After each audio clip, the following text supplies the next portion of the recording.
This is Thursday, May 23rd, 2019, and I'm here with Ab Martin. My name is Dave Mitchell, and I'm a member and elder at St. Andrew's Presbyterian Church in Kitchener, and Ab is a member of longstanding at St. Andrew's Presbyterian Church, and he's here. He's going to answer a few questions.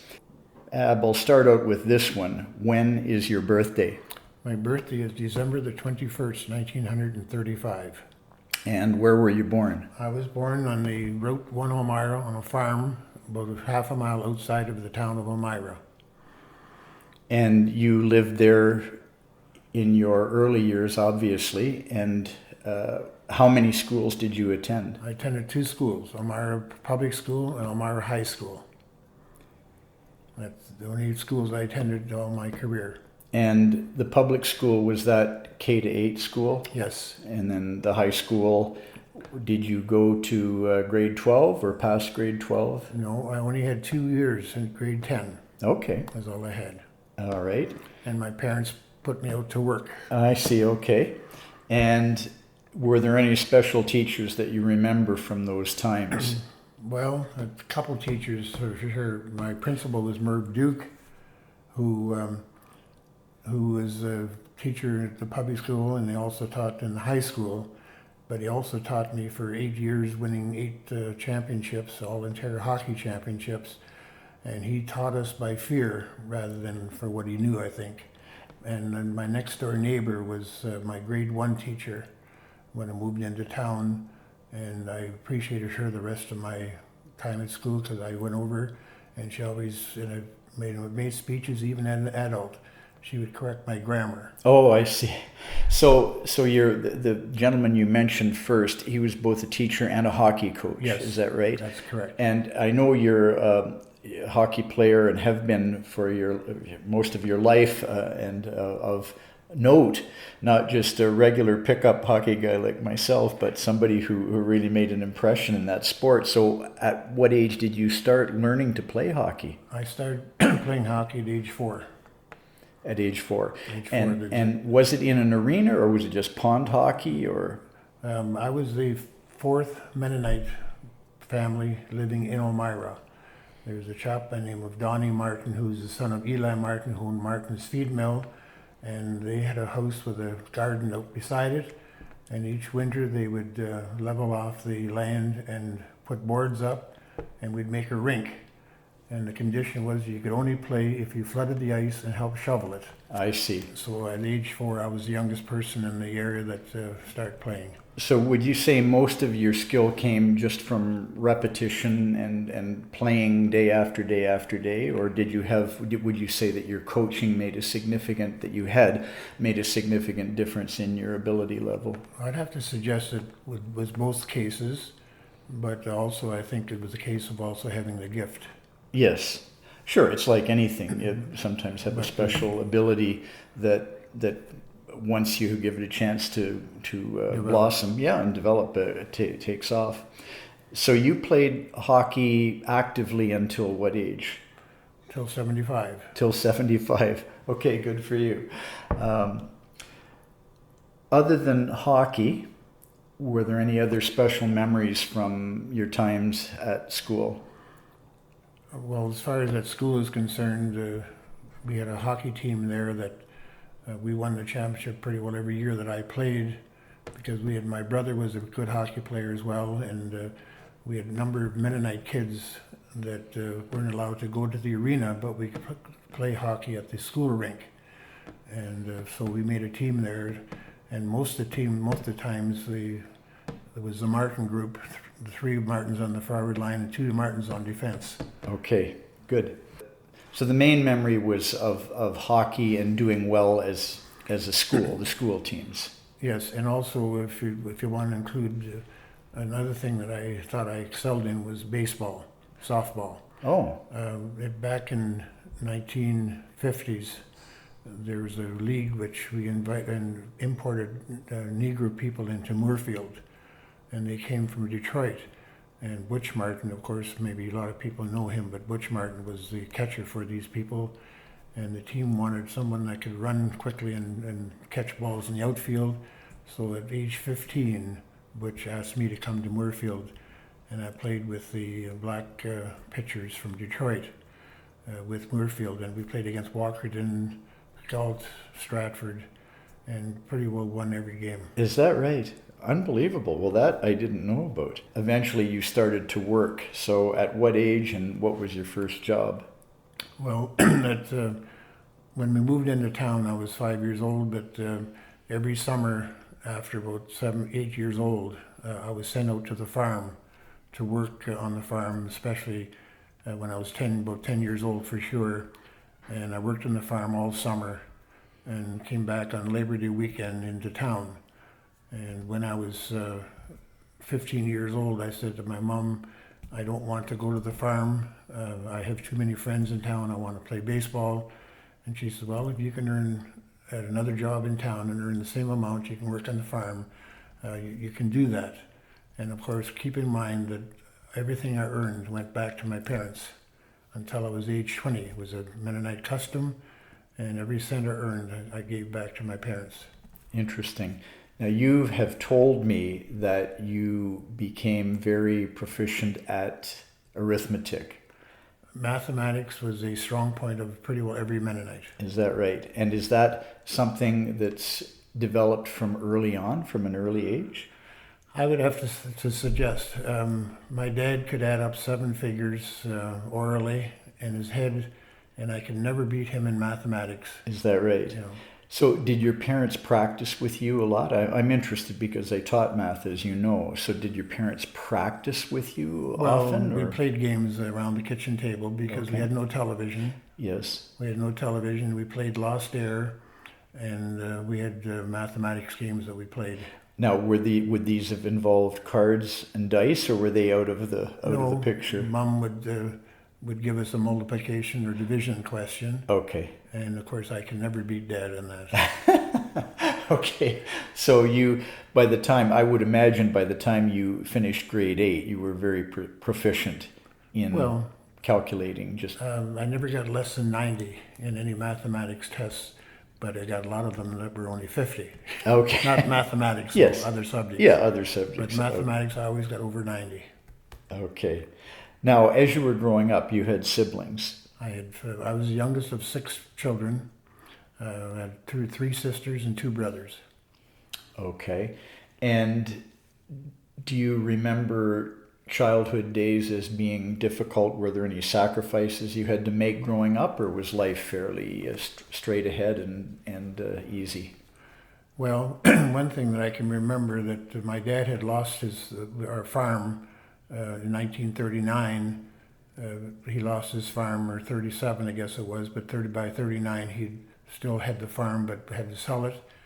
And in 1939 we sold the farm and we moved into town and bought a house, a log cabin in Elmira, for $300. And my sister worked at the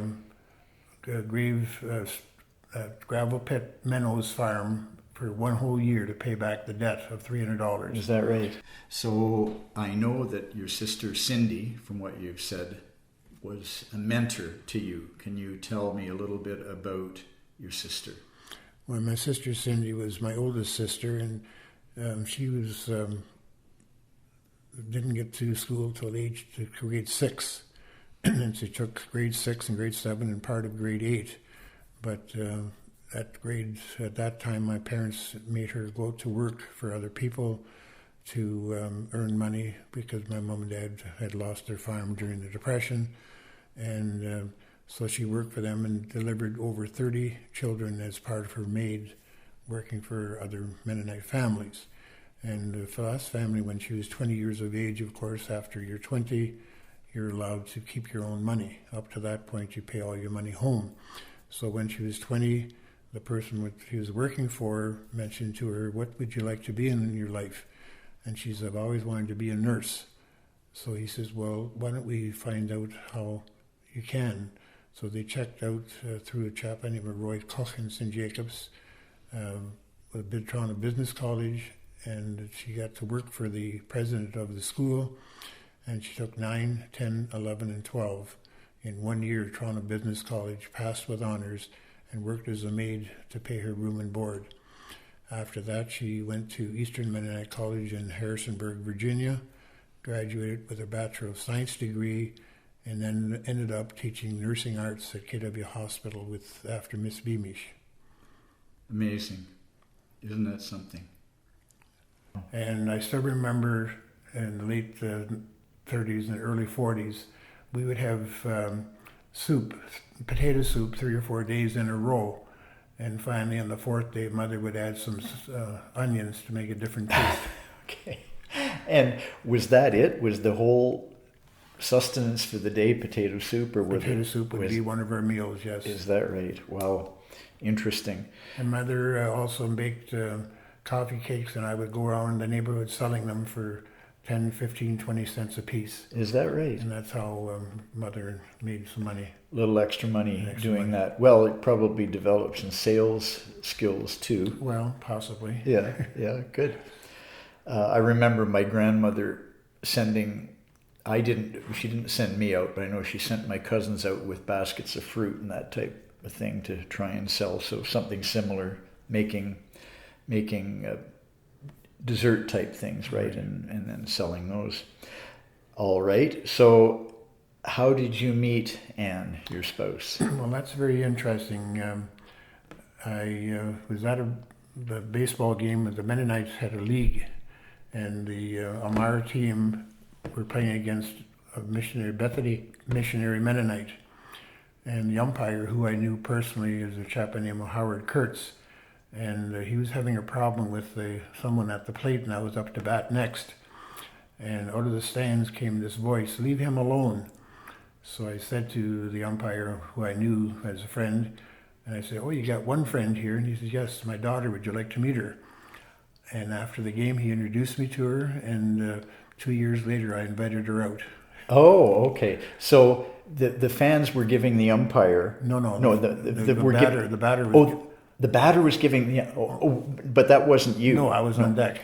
Okay, you were on deck. All right. So the batter at the plate is giving the umpire, and the daughter comes to his defense. That's and right. The daughter is Anne. So 2 years later, so it took you that time to work up the courage to invite her out, did you? So it happened that Anne's mother is also a registered nurse, which Anne is, and my sister is a registered nurse, and she taught nursing arts at KW Hospital, and the two of them were talking one day, and Mrs. Kurtz asked my sister, "What's your name?" And she said, "Cindy Martin." "Oh, would you happen to know Abner Martin?"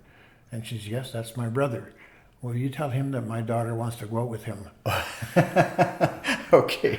And this is before any of the computer matchmaking, right. the old-fashioned way. Okay. So what was your first date? Our first date was if I found out that Anne was a nurse at Galt Memorial Hospital, and right across the parking lot from the hospital was a Loblaw store with a big parking lot. And I think it was every Thursday night during the week, the Preston Scout House Band would practice there, and they had their short shorts on. And I phoned her up and asked her if she wanted to go to the band tattoo, which was at Waterloo Park. Oh, okay. And the Preston Scout House Band was a favorite band at that time. And so I phoned the hospital and asked her if she wanted to go out for a date. And later on, I found out from the girls there that she said, "I'm going to the band tattoo to see the Preston Scout House Band, but I'm not sure who I'm going with." And that was the beginning. Okay. I remember the Preston Scout House Band. They were very popular for many, many years. I'm not sure if they even exist anymore. They have alumni. Oh, do they? Yes. Okay. Well, that's good. Years ago, that was a big deal, those band tattoos, yes. right? Yes, it was. Our son Evan was involved a couple summers, but I haven't heard too much about that sort of thing going on recently. I know it does, but no, that's interesting. So how long have you been married then? By September, it will be 59 years. 59 years. So what was the year then that you... 1960. 1960. September the 10th, 1960. Okay. And did you get married in town here? We got married at Bethany Missionary Church. Is that the one near Sotheby School? Yes. Oh, okay, I know that. Lancaster and Chapel. Yes, yeah. Okay, good. Now, that's an interesting situation because you were Mennonite and Anne was not. Right. So how did that all evolve then? Well, she asked me if I wouldn't mind coming to her church, which I thought it was different than the Mennonite church I was at in Elmira, but I could accept it quite nicely. So I did go to her on the condition that once a month I could go to the Mennonite church because my mother was still living at that time and she was a widow. So I would pick her up on Sunday mornings and take her to the Mennonite church. So once a month I would go there and she would go to her missionary church, which they opened a new church of the missionary, Emmanuel Missionary Church in Elmira. Oh, okay. So we went there for a number of years. And then, of course, when John Kurtz, that's my wife's brother, Yes. came back from India and Hong Kong under Grant MacDonald. John was the associate pastor at St. Andrews. And she said, I haven't seen my brother since high school. Do you mind if we would go join the Presbyterian Church? So in 1995, after I retired from Canada Trust, I said yes, and we've been there ever since. Since 1995. Okay. Interesting. Now, let me just backtrack a little bit before going to the next part. You and Anne have children. We have 4 children, 6 grandkids, 1 great-grandchild. Good. And are they relatively close, or are they scattered fairly widely? One is 3 doors from our house, another one is across town, a mile from our house, and one's in Waterloo, and the other one is in Toronto, working at Woodbine Raceway in Toronto. Oh, okay. And do you communicate with them through email and telephone, or do you use email with them at all? Communicate that way? I don't, but my wife does. And what about Skype? I don't use it at all. No, you don't. Okay, just wondered. If I want to see them, I go to their door. Yes. Sure. Okay, so I've got the time you joined St. Andrews and the circumstances, and I know you've been involved in many things at St. Andrews, and could you just outline a few of those involvements? When Grant MacDonald was there, of course, I was the treasurer for the session conference, or the Presbyterian conference. I've been a youth director on Friday nights at the gym at St. Andrews. I'm on the outreach committee for 27 years. I'm an elder. I also do a lot of beetle work on Sundays, about once a month, which is keeps me busy. Good. Well, that's certainly an involvement, and I think, my feeling is those involvements give you more sense of belonging and being part of something rather than not being involved. So you've certainly carried your weight there. And also back about 6 or 7 years ago, I started doing tours at the church, and I've had full buses for the last 7 tours before this. And we also went to a Toyota plant 2 or 3 times. And I'm also doing it for the 2019 conference. The General Assembly. General Assembly. And these are the tours of Mennonite country, yes, right? And I've been on one. It's very good. I went on, and we went through Mennonite country. We also went out for lunch, I think, in Hawksville. Was it Hawksville? Marion's Country Cupboard. Yeah, very good. No, it's certainly a great tour, and you do a nice job there. That's something. I think I did a video of that. Yes, you did. Yeah. Outside of church life, what hobbies and interests do you have?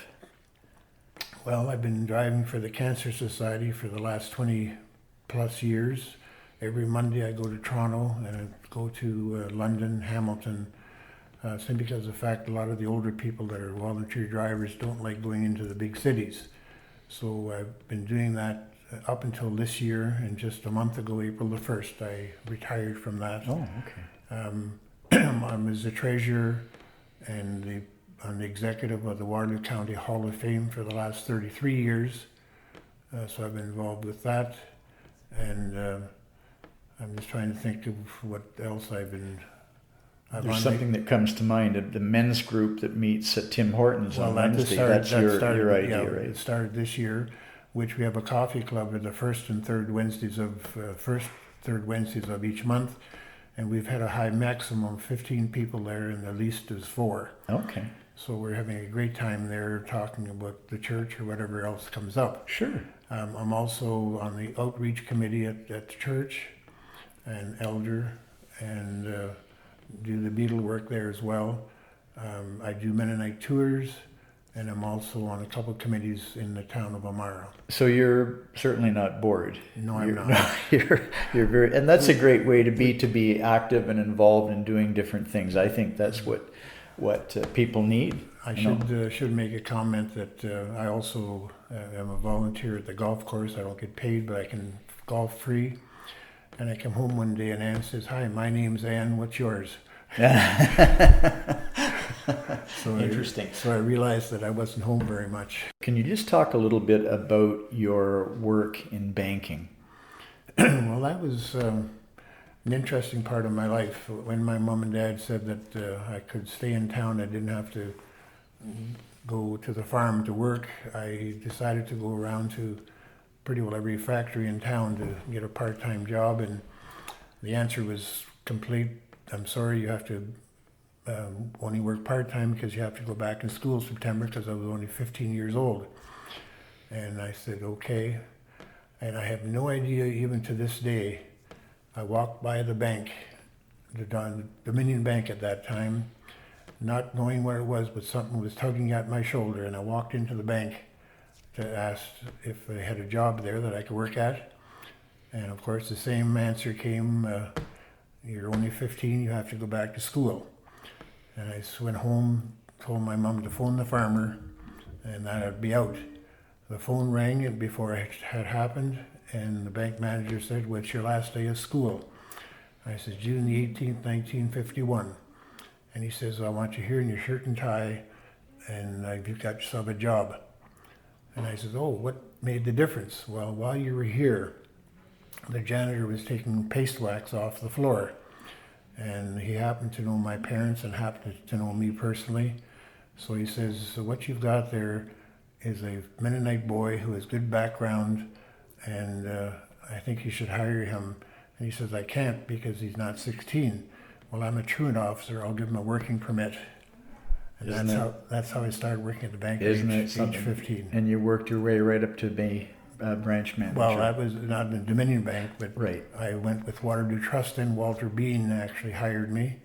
And then Walter Bean, we opened a branch in Elmira, and I stayed there my whole career, 35 years. 35 years. So what year did you retire then? 1994, because they gave me my last year full salary, didn't have to work for it. Oh, terrific. Okay.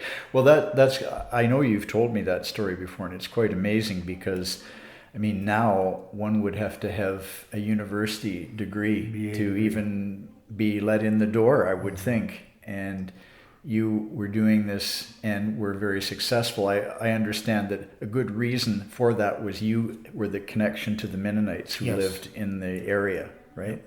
The Mennonites would come in and would say to me in German, "Ach, da ist Abner, jetzt kann ich Deutsch," which means there's Abner, now I can use my German. Oh, okay. So you're fluent in German. In the dialect. Yes. Not in the Hochdeutsch. Right. Not in the High German. Right. And that's something, did you speak that growing up then? I grew that's my first language. Is it? So you learned English at school then? Just basically at school, yes. Well, my sisters and brothers were there, of course, when I grew up, so they learned it at school. Yeah. So I still remember the teachers at school saying, "By the way, it's English at this school." Very interesting. So is that common even to this day in Mennonite families that they would speak that dialect? Yes, they would? Yes. Okay. In fact, I have gone around to the schools. There's 28 parochial schools around the countryside. And when I was working, which is 25 years ago now, but of the 28 schools, there's 2 of them are 2-room schoolhouses, and 22 of them are single room.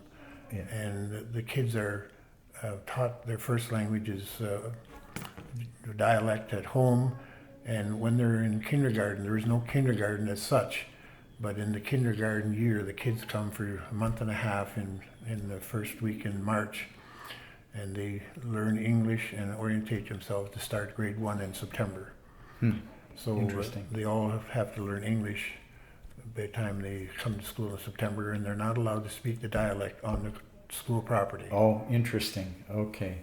Well, I actually had a Mennonite lady who's a teacher at one of the schools contact me for some of the booklets that I have, and she wanted to use them with her students, and we worked out something, and to my knowledge, she's using them with her students right to this day. Very interesting. Which makes a good point, though. All the teachers of the 22 schools, none of them have more than grade 8. Isn't that something?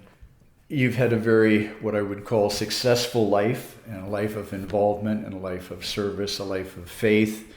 So if someone like you, who has done so many things and has a happy life, looks back and reflects, I don't know if being proud of that is the right word, but I would assume so, and I don't think there's anything wrong with that.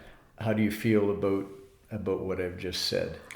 Well, I would have to suggest that I think I've done okay with what I had. Okay. And one of the things that, that I'm quite, I would have to say I'm proud of was when I played junior hockey for the Kitchener Rangers, the Canucks at that time.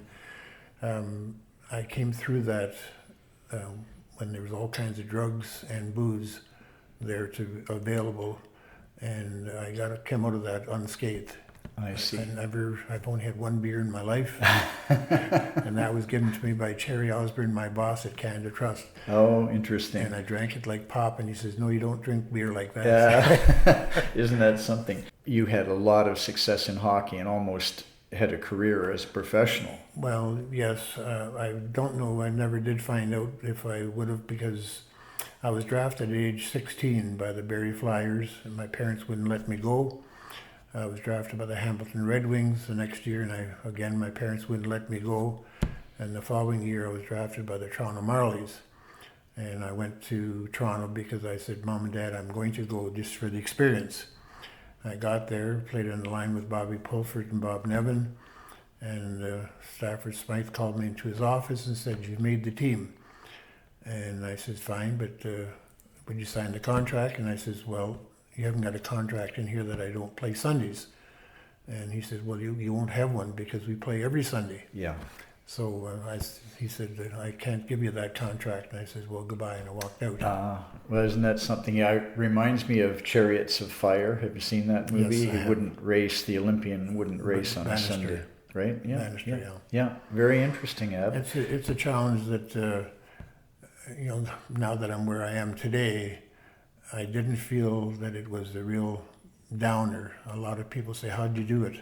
Yeah. Not play hockey on Sunday to hurt your Yeah. career, but I think banking career was better than my hockey career. I think so too, especially in those days. It's different now. I mean, if you make a professional hockey team like in the NHL, I mean that's you're a wealthy person for the rest of your life. Mm-hmm. But back in those days, yes, it was a real accomplishment, but it wouldn't have had the same financial stability and longevity and that type of thing. So I think that was meant to be, that you would have that career in banking, and I feel similarly about things that have evolved in my life, where I think, oh no, I'm glad it worked out the way it did. Mm-hmm. I think it was what was meant to be.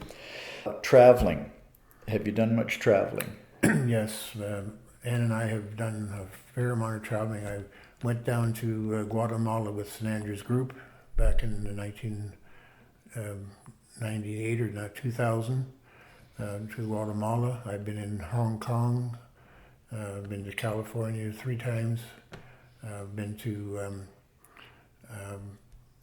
Italy. When I retired, I took a trip, backpacked across Europe for 30 days with Ann. We started Italy, Hong Kong, or Italy,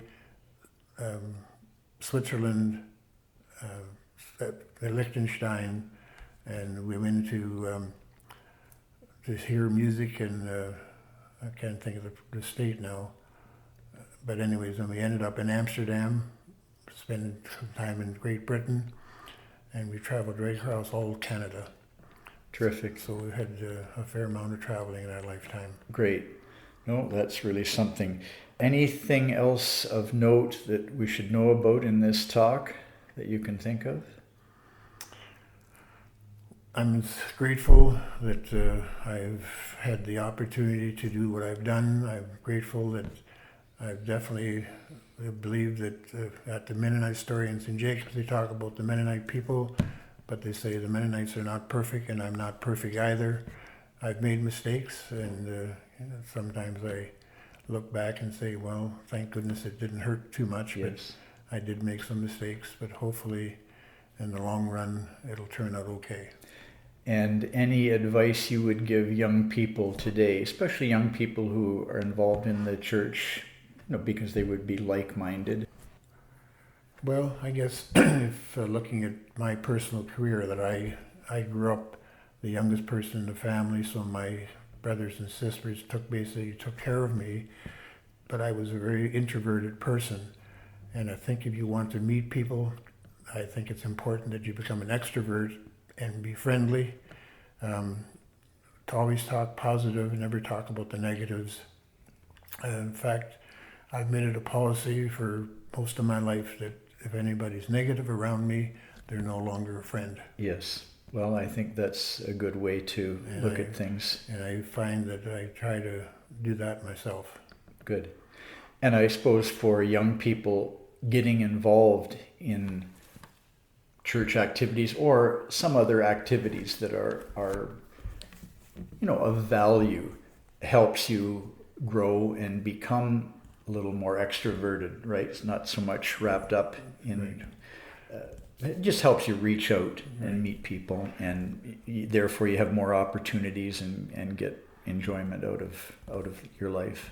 I have a granddaughter who's 18 years of age now, and she runs a Conestoga Bible Chapel camp, and she's the life person there at the waterfront, and she says, "Grandpa, you're the one that gave me the character to do this." Isn't that nice? Well, that's something special. Well, Ab, I want to say thanks for the talk, and although I did know a fair bit about you, I learned even more, and it was a pleasure to have a chat with you this afternoon, and it's always good to see you. Thanks. Good.